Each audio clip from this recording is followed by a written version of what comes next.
Lollipop, তাও আবার orange flavour. Suisa Suisa খাইতে ভালোই লাগবো। পুলান মানুষ তাইলে দিয়েও দিব, তার আমিও করবো না। যাই নিয়ে আইগা।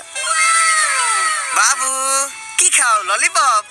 হাতে দেখা দুইটা আছে, আমার একটা দিবা? বইরা দিমু। এই দুধের শিশু কাল লগে বেদুর করস। ইন্সপেক্টর বরবাদ, গুলি করে দিব হুটহাট। ওই মা, এই হালাই আমার মা রে। চুপ চুপ চুপ চুপ, কোন ধরে মারলাম আমি? কত বড় মিথ্যাবাদী। এই নে 10 টাকা করে নোট নে, আর দুইটা ললিপপ কিনে খাইস, তাও তোর মারে ডাকিস না। 10 টাকা দেব না, 100 টাকা দেন। ইয়ে বাটপার, 100 টাকা তোর বাবা দিব না তো, দেখছ নাকি? ওই মা, এই চুপ চুপ চুপ চুপ, নেও বাবু, তুমি 100 টাকাই নাও।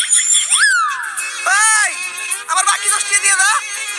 বাটপার, নাক টিপলে দুধ বের হবে, এই পুলা আমার ঠকাইতে গেল। 5 টাকার একটা ললিপপ ফাউ খাইতে যায় 110 টাকা কট খেয়ে গেলাম। কপাল ভালো, এই ঘটনা সিল্লু দেখে নাই। সবই দেখছি স্যার।